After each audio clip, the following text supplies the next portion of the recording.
여러분은 파티 좋아하세요? 지금은 꿈 같은 얘기죠. 정말 연말에 좋은 분들 또 사랑하는 분들을 초대해서 함께 파티할 수 있다면 참 좋았을 법 했는데 지금은 그것이 정말 꿈 같은 얘기가 되었습니다. 좋은 사람들과 함께 모여서 식사하고 또 음식을 나누고 또 얘기를 한다는 것, 그것은 행복입니다. 만나고 모일 수 있다는 것은 행복인 것 같아요. 그런데 초대할 때 여러분은 어떤 사람부터 초대하세요? 파티를 생각하고 있어요. 어떤 사람들을 초대할 것입니까? 여러분이 좋아하는 사람, 나에게 자신에게 의미가 있고 또 가까운 사람부터 초대하는 것이 상식적이지 않겠습니까? 반대로 하는 분은 없을 거예요. 정말 부담스럽고 힘들어요. 같이 식사하면 정말 어딘가 얹힌 것 같고 막 굉장히 힘든데 파티를 계획했는데 그분들을 위주로 초대할 리는 거의 없으리라고 여겨집니다. 우리는 파티를 생각할 때 좋은 사람, 가까운 사람, 사랑하는 사람들을 우선적으로 초대하게 됩니다. 나는 왜 초대하지 않아? 나는 왜 초대하지 않아? 단짝 친구였어요. 그리고 당연히 초대할 것이라고 생각했는데 초대받지 못했다면 어떻게 될까요? 우리가 듣게 될 거잖아요. 아, 파티로 모였다. 잔치를 했더라. 듣게 될 텐데 정말 가깝다고 생각했어요. 그리고 당연히 초대할 것이라고 여겼는데 초대받지 못했어요. 여러분은 어떠실 것 같아요? 충격이죠. 일단은 충격이에요. 내가 그것밖에 안 됐나?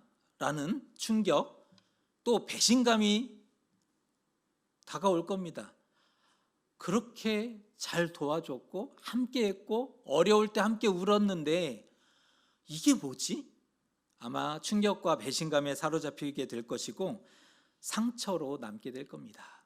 요즘 아이들이 얘기하는 대로 손절하게 될지 모르겠어요. 그 일로 인해서 그냥 관계가 끝나는 거죠. 오늘 아도니아라는 인물이 언급이 되는데 이 아도니아가 누구를 초대했는지 그리고 우리 자신을 한번 돌아보는 그런 묵상의 시간을 가져보고자 합니다. 다윗 왕이 나이가 많아졌고 늙어서 24시간 시중 드는 사람이 필요했을 정도로 기력이 쇠약해졌습니다. 참 그래요. 다윗 왕, 이스라엘 역사상 가장 위대한 나라를 세웠던 인물입니다. 이스라엘 수많은 왕 중에 가장 위대한 왕이라고 꼽는다면 다윗이죠. 유대인들은 지금도 다윗 하면 최고로 치지 않습니까? 국기가 다윗뼈를 상징하는, 다윗을 상징하는 그러한 상징을 가지고 있듯이 다윗은 이스라엘 역사상 가장 위대한 나라를 세웠어요. 그리고 가장 영광을 누렸던 인물 중에 하나입니다.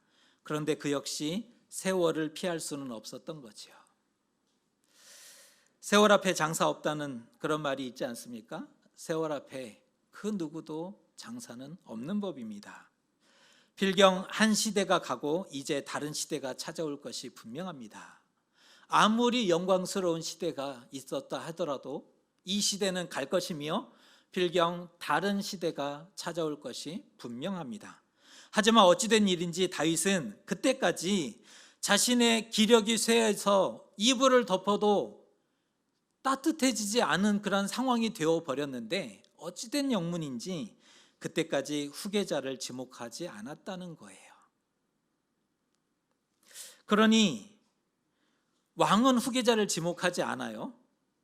그런데 여러 생각이 있는 사람들이 있을 거 아니에요. 그 중에 장자 아도니아가 후계자가 되고자 한 것은 어쩌면 당연한 그런 상황이라고 얘기할 수 있다는 겁니다. 아도니아는 다윗 왕의 네 번째 아들이었습니다. 이상합니다. 넷째 아들인데 어떻게 장자라고 얘기할 수 있는가 하실 텐데요. 거기에는 가슴 아픈 가족 간의 비극이 존재했기 때문입니다.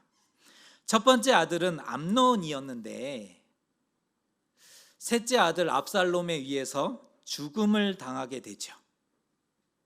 그리고 두 번째 아들은 길르압이라는 인물인데 아마 모르실 것 같아요.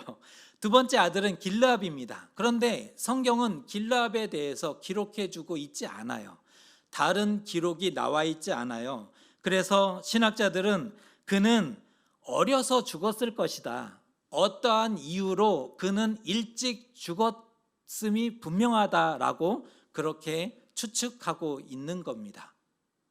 그리고 세 번째 아들이 압살롬인데 그는 아버지를 반역했기에 그로 인해서 죽음을 당했지 않습니까? 이리하여 실질적인 장자의 권리가 넷째였던 아도니아에게 돌아가게 되었던 거죠. 가족 간의 아픈 상처들이 있었다는 것입니다. 당시 누가 봐도 왕위 계승 서열 1순위는 아도니아였습니다. 모두가 왕이 죽으면 당연히 아도니아가 왕이 될 것이라는 것을 알고 있었다는 거죠. 게다가 6절의 말씀을 보면 그는 왕이 되기에 이미 충분했다라는 말씀이 소개되고 있는데요. 이 말씀을 같이 한번 읽어보겠습니다. 그는 압살롬 다음에 태어난 자요 용모가 심히 준수한 자라. 그의 아버지가 내가 어찌하여 그리하였느냐고 하는 말로 한 번도 그를 섭섭하게 한 일이 없었더라. 성경은 얘기하고 있어요. 그는 심히 준수한 사람이었다. 성경이 이런 표현을 쓰는 그 특정한 인물들이 몇몇이 나오는데요. 심히 준수했다라는 말은 왕의 용모를 가지고 있었다. 그가 왕이 되기에 부족함이 없었다라는 또 다른 표현이에요. 그는 이미 왕의 용모를 가지고 있었던 사람입니다. 더 좋은 것은 아버지를 태어나서 성장하는 과정 중에 성인이 되어서까지 아버지를 섭섭하게 한 적이 한 번도 없었대요. 여러분은 그렇게 살아오셨습니까? 그게 가능할까 싶은데 이 아도니아는 참 사람됨이 참 좋았던 것 같아요. 아버지를 섭섭하게 한 적이 한 번도 없었던 인물이었다는 겁니다. 혈통적으로나 그는 장자였으니까 혈통 다윗의 아들입니다. 신체적으로 그는 용모가 탁월했어요. 도덕적으로 그는 아주 훌륭한 사람이었죠. 혈통적, 신체적, 도덕적으로 합당한 후계자이다라는 것을 오늘 성경이 강조하고 있습니다. 그래서였을까요? 아도니아는 스스로 높이게 되고 자신의 영향력을 확장해 나가기 시작합니다. 이렇게 얘기하잖아요. 내가 왕이 되리라. 이런 말까지 선포하게 되는 것을 보게 됩니다. 사실 아버지가 지목하지 않았을 뿐이지 이미 왕은 사실 날이 얼마 남지 않았어요.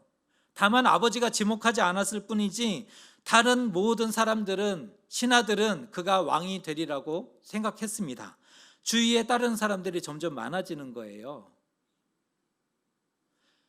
주변에 그를 따르는 무리들이 많아졌습니다. 자신을 위해서 병거와 기병과 호위병을 준비하니 그 모습이 얼마나 권세가 있었고 멋있었는지 모릅니다. 굉장히 자랑스러웠던 겁니다. 그런데 한 가지가 너무 아쉽고 부족해요. 그래봤자 왕은 아니잖아요.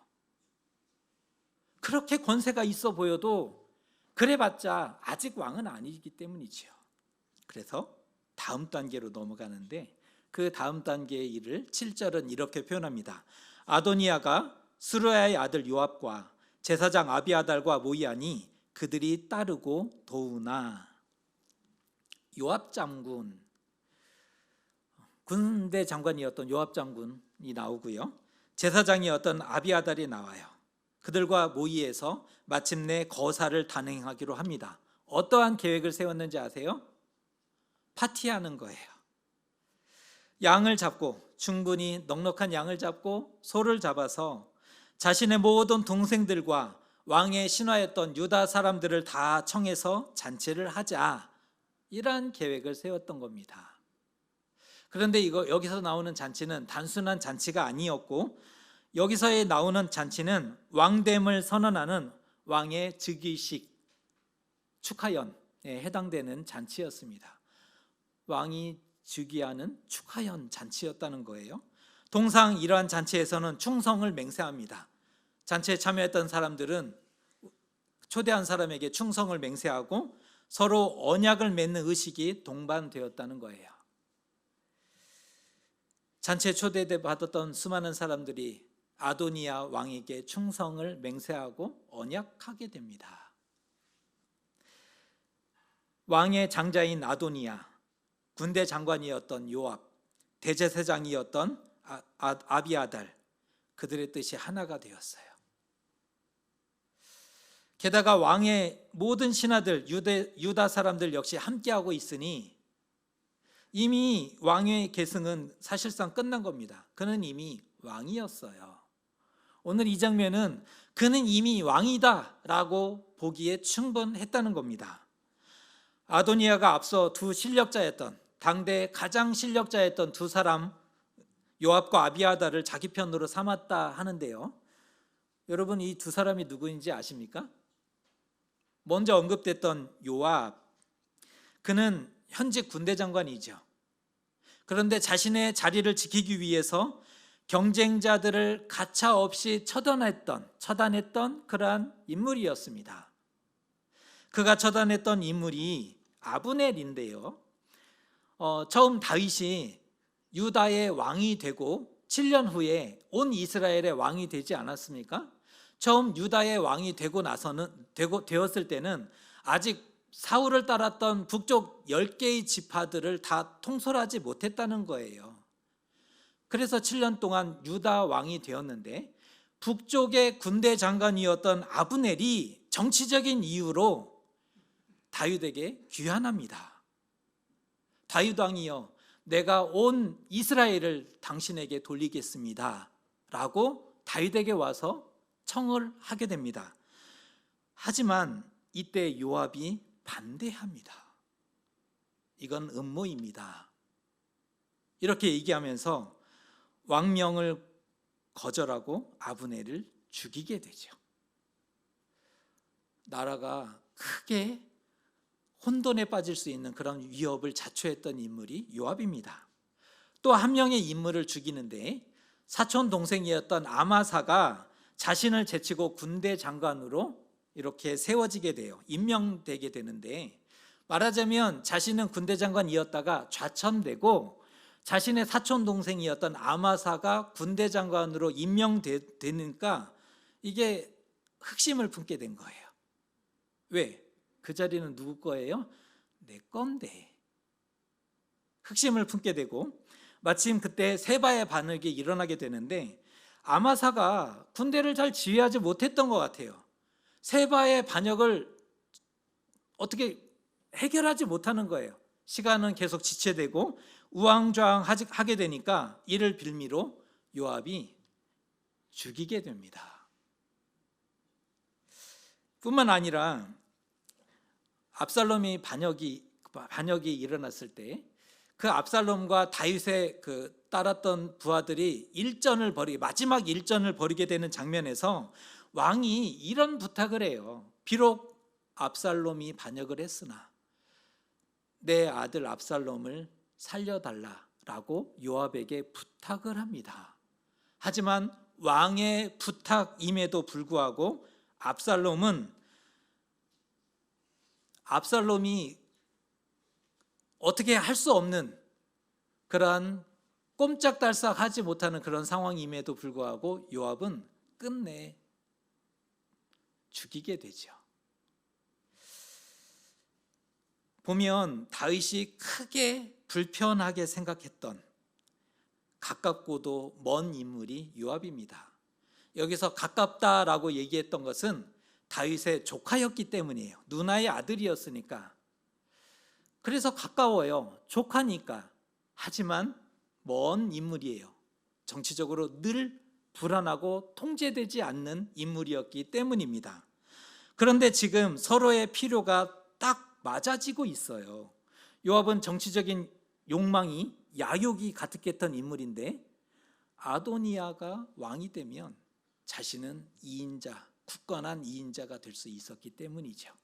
서로의 필요에 딱 맞아졌다는 것입니다. 다음 아비아달이라는 인물인데요, 제사장이었죠. 근데 그가 어떠한 인물이었냐 하면, 그는 다윗을 도왔다는 이유로 사울 왕이 높 제사장들을 학살할 때 다윗에게 먹을 것을 주었다는 이유로 사울 왕이 대노해서 높 제사장을 학살하지 않습니까? 높 제사장들이 학살될 때 에봇을 가지고, 제사장이 입었던, 대제사장이 입었던 에봇을 가지고 다윗에게 갖고, 이후 다윗이 하나님의 뜻을 묻게 되는데 가장 결정적인 역할을 해주었던 인물이 아비아달이에요.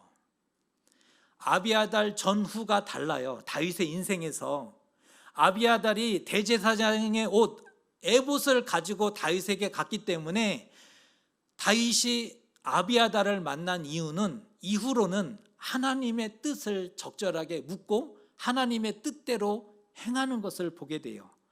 영적으로 다윗에게 가장 중요했던 인물이 아비아달이었다는 거예요.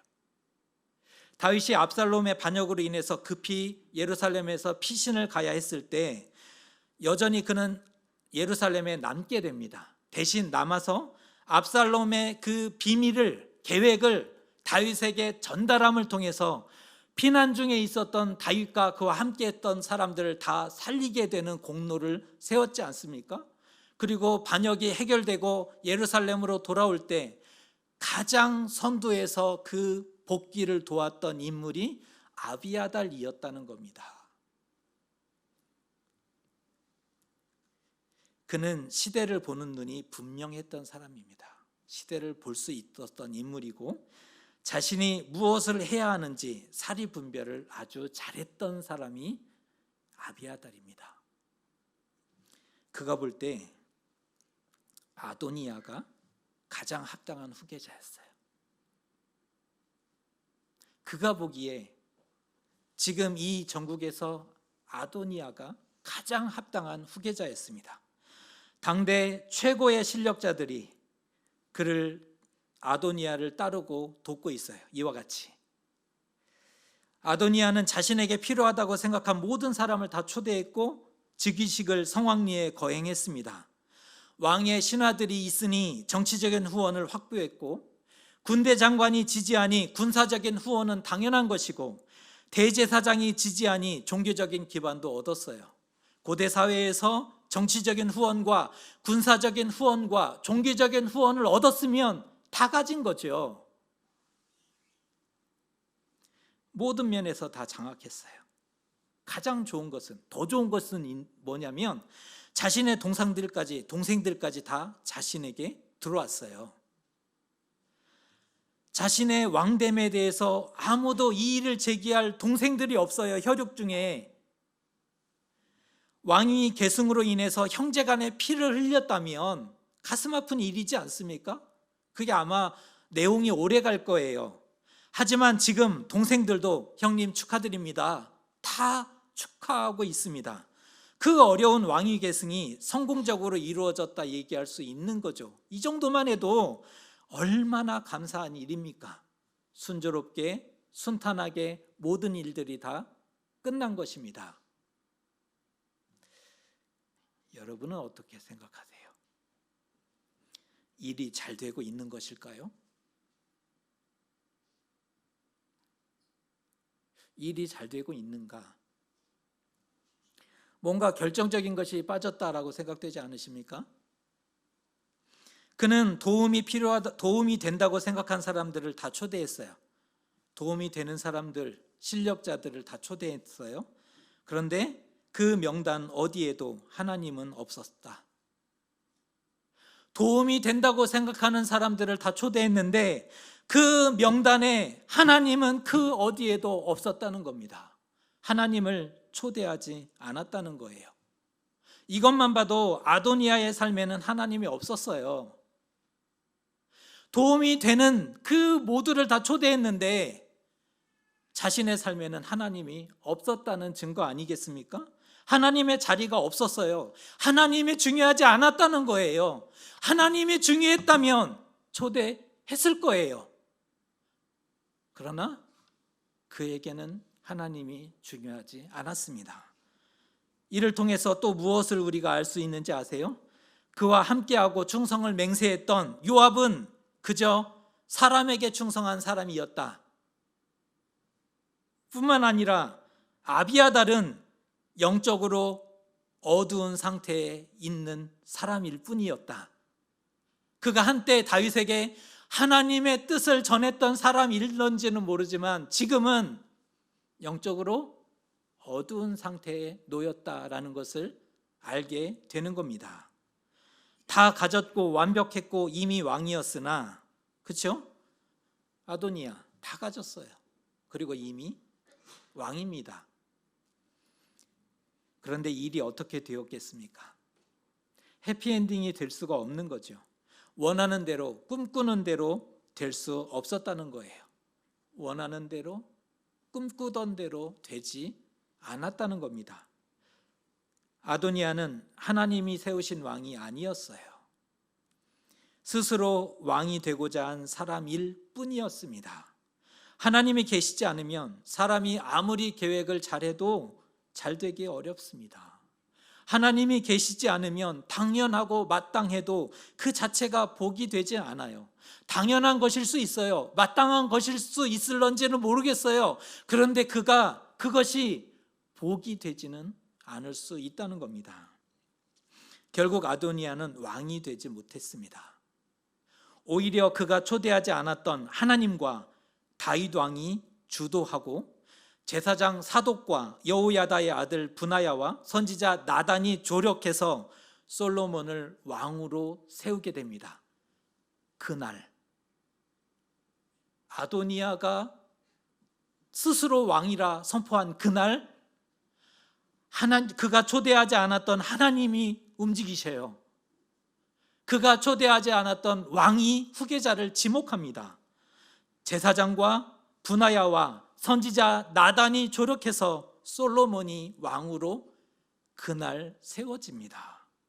아도니아는 모든 것을 가진 사람이었어요. 하지만 아버지가 살아계시거늘 스스로 왕이 되고자 했고 결정적으로 하나님을 초대하지 않게 되었습니다. 나는 왜 초대하지 않아? 너는 왜 나는 초대하지 않느뇨? 결국 그는 하나님의 인정을 받지 못했습니다. 사람의 인정은 다 받았는데 그 누구보다 인기가 최고였고 권력도 다 가지고 있었지만 하나님의 인정을 받지는 못하게 되었습니다. 계획이 완벽하고 명분도 좋고 마땅한 일이라 할지라도 하나님을 초대해야 그 일이 성공할 수 있습니다. 세상 사람들은 자신의 계획대로 최선을 다해 살아가요. 성공하기 위해서 성실하게 땀 흘리며 수고하고 최선이라는 것을 각자가 생각하는 최선으로 그렇게 걸어갑니다. 하지만 우리는 하나님을 믿는 사람이니, 하나님이 없으면 안 되는 사람이니 제일 먼저 하나님을 초대해야 되지 않겠습니까? 세상 사람들은 자신이 생각하는 최선이라는 것들을 하면서 살아가지만 우리는 하나님을 믿는 사람이니, 하나님이 없으면 안 되는 사람이니 가장 먼저 하나님을 초대해야 되지 않겠느냐라는 도전입니다. 여러분의 인생에 하나님을 초대하셨습니까? 아도니아는 자신의 인생에 하나님을 초대하지 않았습니다. 그런데 여러분은 여러분의 인생에 하나님을 초대하셨습니까? 다 초대하고도 하나님을 초대하지 않으면 사람의 일로 끝날 수밖에 없습니다. 다른 말로 하면 욕심, 야망으로 끝날 수밖에 없는 것입니다. 최선을 다해 삶을 사는 것은 잘하는 거죠. 그게 틀렸다라는 말이 아니에요. 최선을 다해 삶을 살아가는 것, 노력하는 것 정말 잘하는 것입니다. 사람은 맡은 일을, 해야 할 일을 최선을 다해야 합니다. 자신에게 맡겨진 일이니 직장에서 자신에게 맡겨진 일 최선을 다해야 할 거예요. 가정에서 자신의 역할 최선을 다하는 것이 옳아요. 그런데 그 최선 중에 하나님을 초대하는 것을 빼먹는다면 결코 최선을 다했다 말하면 안 된다는 겁니다. 최선 중에 하나님을 초대하는 것을 빼먹었다면 나는 최선을 다했다라고 결코 말할 수 없다는 겁니다. 최선을 다하셨습니까? 라는 질문은 하나님을 초대하셨습니까? 라는 질문과 동일합니다. 여러분은 최선을 다하셨습니까? 하나님을 초대하셨습니까? 올해 다양한 계획이 있으실 거예요. 신년이기도 하고 기도 제목이 가장 뜨거운 1월의 시간입니다. 올해 다양한 일들이 있으실 텐데 하나님을 먼저 초대하시는 믿음의 사람들 되셨으면 좋겠습니다. 계획이 클수록, 이루고자 하는 꿈이 클수록 하나님을 먼저 초대하시기를 축복합니다. 새해 우리의 삶이 하나님을 초대하는 최선의 삶이 되셨으면 좋겠습니다. 그저 단순히 최선을 다하고 뜨겁게 무엇인가를 매진하고 달려가는 그러한 모습이 아니라 최선을 다하는 삶은 하나님을 초대하는 삶에서부터인 것입니다. 하나님을 초대함을 통해 하나님의 인정을 받고 사람의 인정 우선이 아니라 하나님의 인정이 우선인 거죠. 하나님의 인정을 받고 우리의 삶이 사람의 일이 아닌 하나님의 일이 될 수 있기를 주님의 이름으로 축복합니다.